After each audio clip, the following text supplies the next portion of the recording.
कृष्ण। माता, बहनों, दोस्तों और बच्चों, युवकों के आदर्श अमन स्वामी विवेकानंद के जीवन पर कैसे वो नरेंद्र से स्वामी विवेकानंद बने, कैसे उन्होंने अपने मन की दुर्बलता को त्याग किया और कैसे उन्होंने भगवत प्राप्ति के महान लक्ष्य को अपने अंदर आत्मसात किया, इसका एक शैक्षिक नाटक हम आपके सामने प्रस्तुत कर रहे हैं। ये बच्चे सभी माइग्रेंट पॉपुलेशन से प्रयत्न स्कूल ऑफ एक्सीलेंस शिक्षा के सुधारों पे पिछले काफी समय से कार्य कर रहे हैं। उम्मीद है कि आप इनका मूल्यांकन इनके शैक्षणिक और इनकी अवस्था के आधार पर करेंगे और आप इसकी जरूर अनुशंसा करेंगे। नरेंद्र नाम स्वामी विवेकानंद का संन्यास के पूर्व का नाम, उसमें शुरू से ही भगवत प्राप्ति की अजीब उत्कंठा थी। वो केशव चंद्र सेन यानी कि ब्रह्म समाज के संस्थापक के संपर्क में आए और मूर्ति पूजा के विरोधी हो गए। वो साक्षात ईश्वर में यकीन नहीं करते थे। उनके हिसाब से ईश्वर एक निराकार है जिसकी किसी के एक रूप के अंदर व्याख्या करना शायद संभव नहीं है। लेकिन नरेंद्र हर चीज को अपने तर्क, अपनी कसौटी में कस के देखते थे।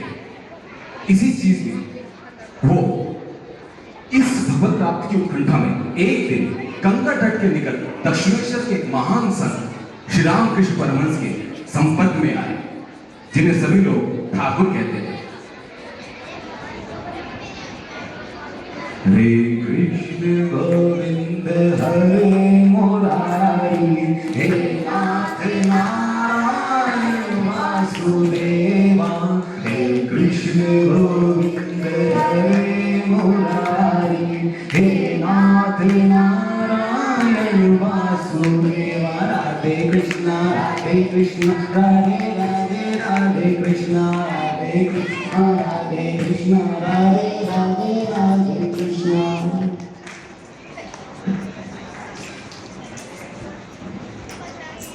सर प्रणाम ठाकुर। ये है नरेंद्र, इन्हीं ने उस थे गीत गाया था।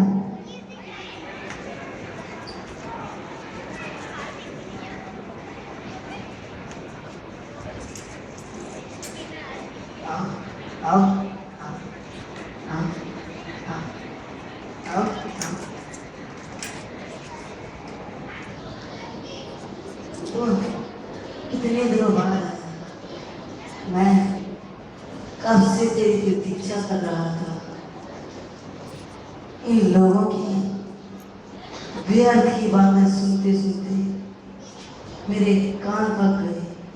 अपनी बात किसी से ना कर पाने के कारण मेरा पेट फूलता जा रहा है। प्रभु, मैं जानता हूँ आप वही पुराने ऋषि नररूपी नारायण हैं। प्रभु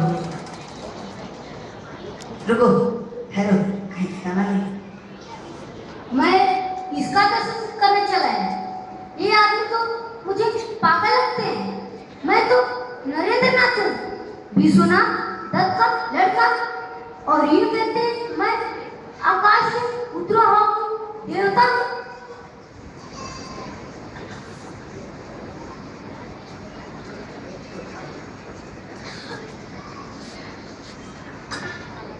अब बैठो। देखो इस लड़की के चेहरे पर कैसे सरस्वती का विकास है। क्या आपने ईश्वर को देखा है? हाँ देखा है। जैसे मैं तुम्हें देख रहा हूँ वैसे ईश्वर को देखता हूँ। जैसे मैं तुमसे बातें कर रहा हूँ वैसे ईश्वर से बातें करता हूँ। और तुम चाहो तो तुम भी वैसे ही बातें कर सकते हो। किंतु ऐसा चाहता ही कौन है? लोग धन, संपत्ति, स्त्री, पुत्र, इन सब के लिए तो सभी रोते हैं, पर ईश्वर के लिए कौन रोता है? कौन कह कि दुखी होता है कि अगर अब मुझे प्रभु नहीं मिले तो मैं खाना पीना छोड़ दूंगा? कहीं दिखा है ऐसा? कभी सुना है ऐसा? ठाकुर, अभी चलते हैं, कलकत्ते जाना है, फिर आएंगे। अगली बार जल्दी आना, अकेले आना। नरेंद्र ने पहली बार किसी के मुख से ये सुना था कि हाँ, ईश्वर को देखा जा सकता है, ठीक उसी तरीके से जिस तरह से हम तुम्हें देख रहे हैं उसे महसूस किया जा सकता है। नरेंद्र बड़ा प्रभावित हुआ और इस तरह से उनके दक्षिणेश्वर आने का सिलसिला शुरू हुआ। लेकिन नरेंद्र बहुत कुशाग्र बुद्धि का था, हर चीज ऐसे ही मानना पसंद नहीं करता था। नरेंद्र के तर्क लगातार बढ़ते जा रहे थे। एक दिन गंगा तट पर दक्षिणेश्वर मंदिर में कौन है ये अद्भुत व्यक्ति? क्या ये सच कह रहे हैं? क्या इसने कभी ईश्वर को देखा है? और सोचो, ये क्या कर रहे हैं? माँ इन्हें दर्शन ही नहीं देती, बल्कि 24 घंटे इनके साथ रहते हैं, इनके सारे प्रश्नों का जवाब देते हैं। मेरा मानना है कि मनुष्य का दिमाग स्वयं ही अपनी कल्पनाओं को साक्षात देता रहता है। यह एक बेकार दिमाग की कल्पना है। वेस्टर्न साइंस ने बता दिया है, आंखें, कान कई बार अपनी समस्याओं के कारण हमें भ्रमित करते हैं। अंग्रेजी में इसे हेलुसिनेशंस कहते हैं। हाँ, ये मैं जरूर मान सकता हूँ कि आप माँ काली की पूजा करते हैं, इसलिए आपको झूठे दर्शन मिलते हैं। और किसी को क्यों नहीं होते? बहुत सोचने वाले कल्पनाशील दिमाग में ऐसा होता है। मुझे सचमुच माँ काली के दर्शन होते हैं। हेलुसिनेशंस में सबके साथ ऐसे ही होता है। किसी को देवी देवता दिखते हैं, तो किसी को भूत प्रेत, मगर उनका अस्तित्व का कोई सबूत नहीं होता। माँ उससे बातें भी करती है। बातें? ऐसे तो कई लोगों के साथ देवी देवता नृत्य भी करते हैं। महाराज, अपने को संभालिए, कहीं ये लोग बढ़ न जाए। किंतु मैंने कितनी ही बार ऐसा पता दिया है। माँ मुझे हमेशा सच दिखाती हैं, कभी झूठ नहीं दिखाती। होगा तो तू इतना सच मानता है, फिर माँ काली के दर्शन को कोई कल्पना बताता है? क्योंकि ये सच में आपकी दिमाग की कोरी कल्पना तो है, आपकी दिमाग की बेकार कल्पना। नरेंद्र के जवाब से आहत होकर ठाकुर अपनी माँ काली के पास जाते हैं। पर ये क्या, थोड़ी ही देर में बड़े हंसते मुस्कुराते हुए वापस आते हैं। मैंने माँ से तेरी शिकायत की है। क्या कहा माँ ने? माँ ने कहा तू उसकी बातों को सुनता ही क्यों है? एक दिन नरेंद्र तेरी सारी बातों को सच मान लेगा। अब इन्हें कौन समझाए? अब ये नरेंद्र को कौन समझाए कि जो ईश्वर और मनुष्य एक रूप हो गए हों, जो हमेशा साक्षात एक साथ रहते हों, इस चीज को एक वेस्ट की एजुकेशन शिक्षा ग्रहण करने वाले, एक बीए की शिक्षा ग्रहण करने वाले लड़के को समझाना इतना आसान नहीं था। लेकिन ठाकुर ने भी ये निश्चय कर लिया था कि यही वो लड़का है जो एक दिन उनके संदेश को सारे जग में प्रसारित करेगा। आप इस साइड हो जाना थोड़ा। नरेंद्र की आप इस साइड आ जाना। चिंता बढ़ती जा रही थी, घर में भी चिंता हो गई थी। एक दिन पिता विश्वनाथ दत्त और माता भुवनेश्वरी देवी के साथ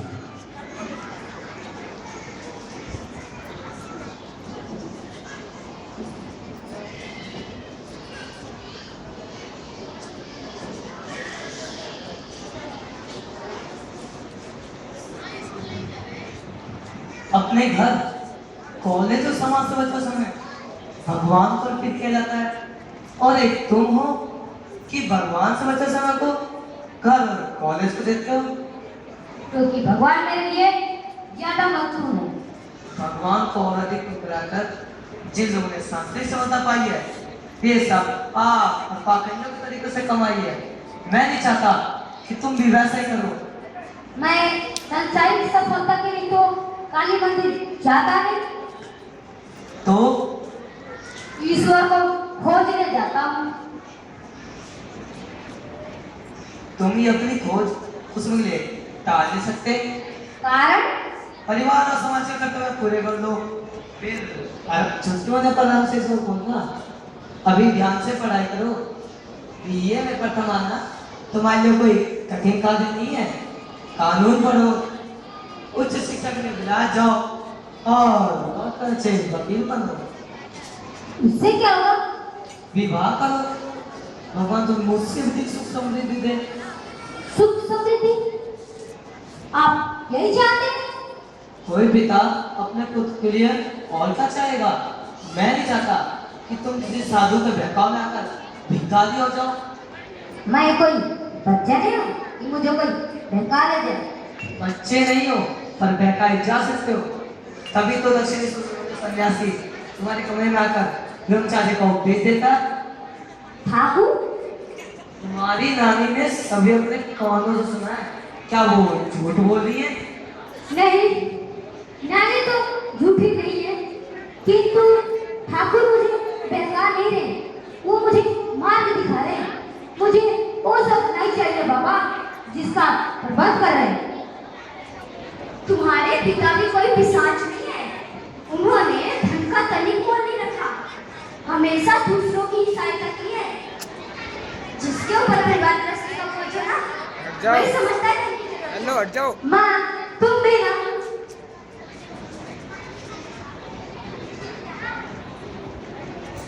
ये ऐसे नहीं मानेगा, इसका विवाह करवा देना चाहिए। पैरों में बेड़ियां लग जाएगी तो अपने आप ही घर जाना छोड़ देगा। तुम ठीक कहती हो, पर पहले अपनी वकालत तो खत्म कर ले। मैं भी यही चाहता हूँ। लेकिन नरेंद्र ने कुछ और ही ध्यान रखा था। उसका ठाकुर से दिन प्रतिदिन वार्तालाप, वाद विवाद और ईश्वर चर्चा बढ़ती जा रही थी घर वालों के साथ साथ। लेकिन नरेंद्र अपने तर्कों पे अडिग था। उसे ईश्वर चाहिए था जब उसके सारे तर्क सिद्ध हो जाएंगे तब। एक दिन दक्षिणेश्वर में अनेक दूसरे गुरु भाइयों हाजिरा, राखा और शशि के साथ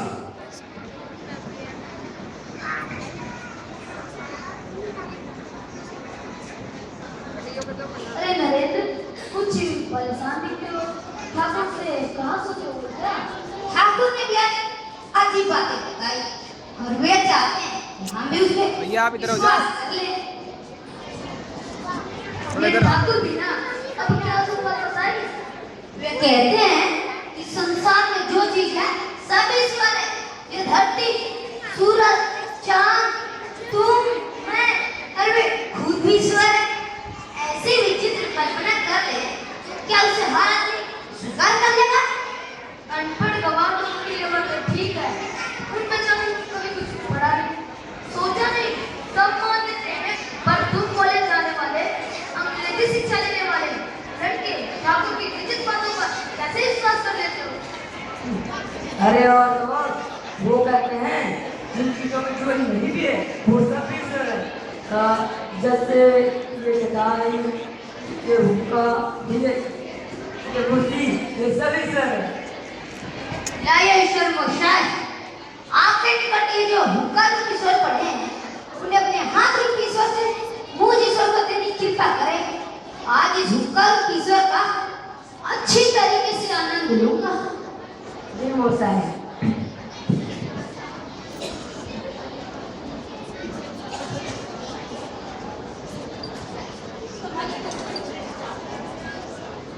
अरे ये क्या? जैसे ही ठाकुर ने नरेंद्र को छुआ, एक बिजली सी कौन गई। उसको हर जगह इस वक्त ठाकुर और माँ काली के दर्शन हो रहे थे। अरे नरेंद्र, ठीक हो? चटाई में, कुर्सी में, मेज में, हुक्के में। नरेंद्र ने किसी तरह से अपने आप को संभाला और बाहर निकला।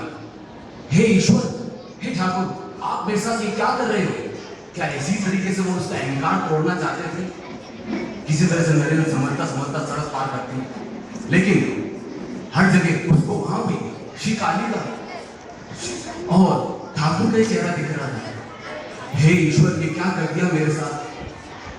सच में क्या साक्षात भगवान ऐसे ही सब जगह दिखते हैं? इस वक्त ठाकुर ने अपनी आध्यात्मिक शक्ति का पहली बार नरेंद्र के ऊपर इस्तेमाल किया था। नरेंद्र की अवस्था कुछ दिनों तक चलती रही है।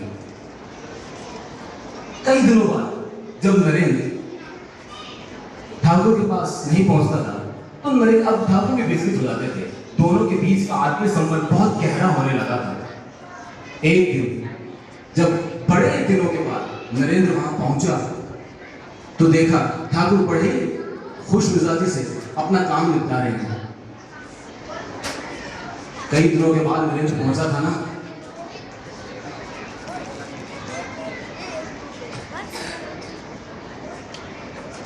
ख्याल इन किताबों को पढ़ के वापिस रख लेना अच्छी तरह से। सफी उधर अगली बार उधर कोने में कूड़ा रह गया था, अच्छी तरह से झाड़ू लगाना वहाँ। प्रणाम ठाकुर।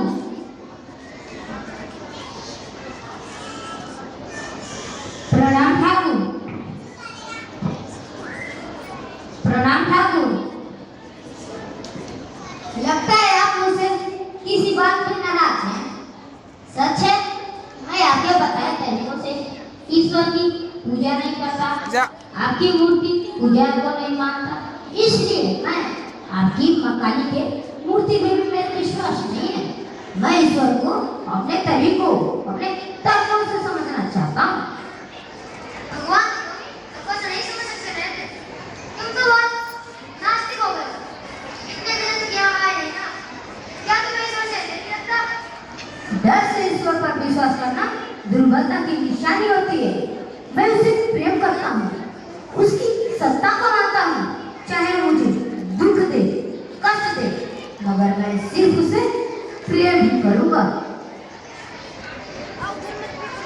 बातें तो तू बहुत बुद्धिमानी की करता है, फिर मेरी माँ काली को ईश्वर क्यों नहीं मानता? बोल। मैं माँ काली को नहीं जानता, इसलिए उसे मैं नहीं मानता। जिस दिन जान लूंगा अपने आप मानने लगूंगा। अच्छा, जब कुछ जानता नहीं, मानता नहीं, तो फिर यहाँ आता ही क्यों है? आपके लिए आपसे मिलना, आपसे बातें करना, आपकी माँ काली की बातें सुनना, यह सब मुझे अच्छा लगता है। आपसे प्रेम करता हूँ ना। बहुत दिन हो गए नरेंद्र, अपने सुंदर गाने से एक गीत तो गाने। जी ठाकुर। प्रभु जी मोरे आगु गुण चित समदर्शी है नाम तिहारो, समदर्शी है नाम तिहारो, चाहे तो पार करो। प्रभु जी मोरे आगु गुण चित न धरो।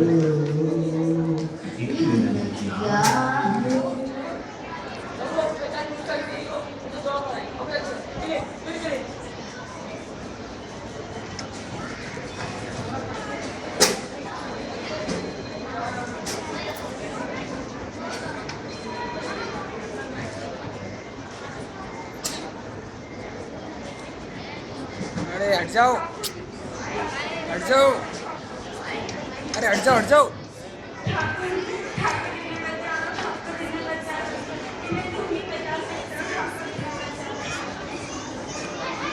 चिंता मत कर भाई, माँ सबका ध्यान रखिए, सब ठीक करेगी। आओ मत ये प्लीज। बहुत ही पिछले कई साल से लखनऊ साल है, जब भी दौरा पड़ता है ठाकुर द्वार पर बैठकर उनकी सेवा करते हैं।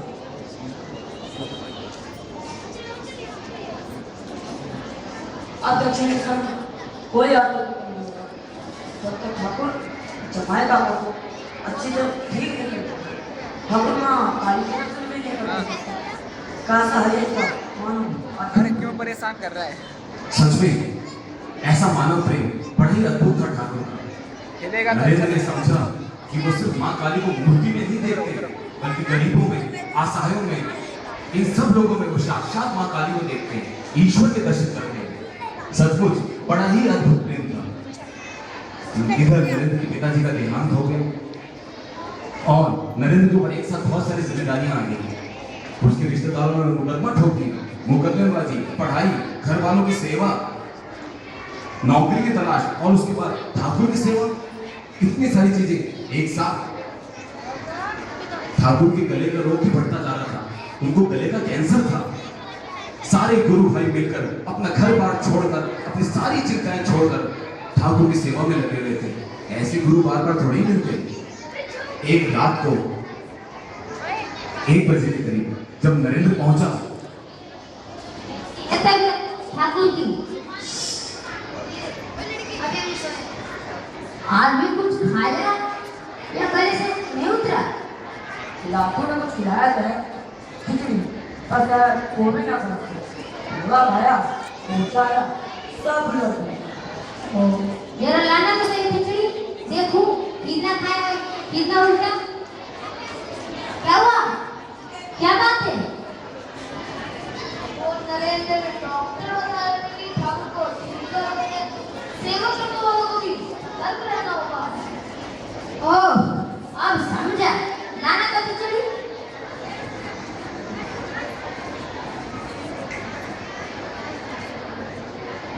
ये लो, ये कुछ नहीं खाया, सारा लट गया। ध्यान से ले। आज से ठाकुर की रोका कोई बात नहीं करेगा। मैं आ गया हूँ, तू में से कोई जा सकता है। ये सही हो रहा था मेरा से सोच ले और आप नहीं करते ना कुछ अब तुम समझाओ। ये क्या? बहुत अच्छी बात है कि हम ठाकुर की सेवा बड़े ही जी जान से करें, साथ ही उनके संग का लाभ भी उठा रहे हैं। पर अभी की कठोर तपस्या करने की जरूरत नहीं है। अरे भाई, हम सब मिलजुल कर करेंगे। हाजरा, आप अपने बूढ़े माँ बाप को कलकत्ते छोड़ के आए हैं। आज जाके आराम कर लीजिए और सुबह जाके घर भर ले लीजिएगा। शशि, तुम बहुत जिद करने लगो, जाओ तुम भी नहीं करो, जाओ। अरे भाई, हम सब स्वस्थ रहेंगे तभी तो ठाकुर की सेवा भी कर पाएंगे। रकाब, तुम भी जाकर ले लो। और हाँ, कहीं सोने की जगह रात भर समाधि लगा के मत बैठे रहना। तुम पिछली बार इतने डूब गए थे, ठाकुर को भी बड़ी मशक्कत करनी पड़ी थी तुम्हें इस संसार में लाने की। जो आ गया भी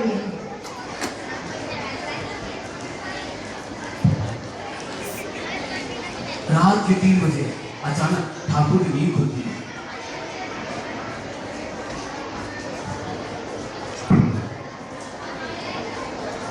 अरे नरेंद्र तुम सोया नहीं क्या अभी तक?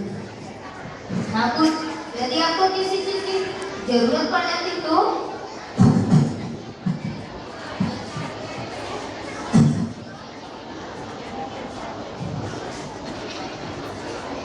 तुम सब लोग मेरी कितनी सेवा कर रहे हो, सभी अपना घर बार छोड़कर मेरा कितना ख्याल रख रहे हो।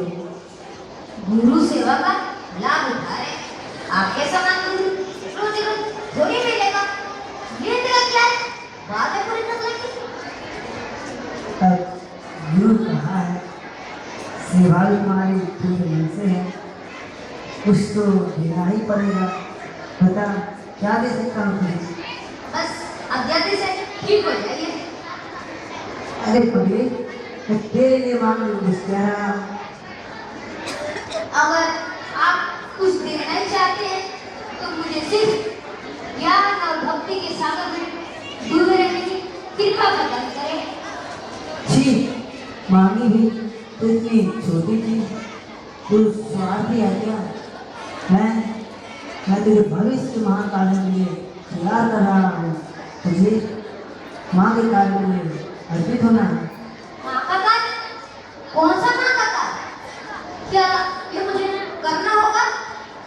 तू क्या करेगा मना? माँ तेरा मान प्राप्त करवाएगी। तू किस ईश्वर को खोज रहा है? ये सामने भूख प्यास से तड़पने वाले ये लाखों मनुष्य, क्या ये तेरे भाई बहन नहीं है?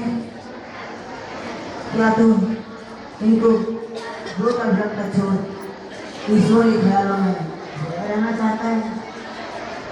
ये जीता जाता देश और ये पूरा विश्व साक्षात माँ का रूप नहीं है क्या? बोल। गुरुदेव, मुझे क्षमा कर दो गुरुदेव, मुझे सत्य का राह दिखाइए गुरुदेव। उठो नारायण, उठो नारायण। और इस आखिरी रात में श्री रामकृष्ण परमहंस ने अपना सारा आध्यात्मिक ज्ञान, अपनी सारी आध्यात्मिक शक्ति नरेंद्र को दे दी, मानवता की सेवा के लिए। कैसा अद्भुत गुरु और शिष्य का मिलन था ये।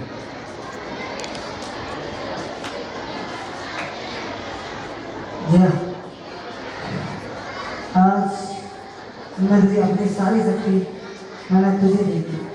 जया, माँ की इस महान शक्ति के साथ तू भविष्य का बहुत सा कल्याण कार्य करेंगे।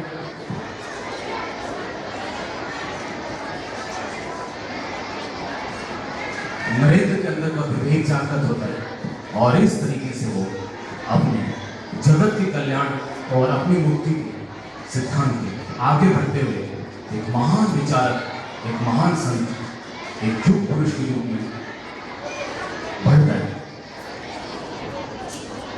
जय श्री राम कृष्ण। सभी शांति बनाकर रखेंगे।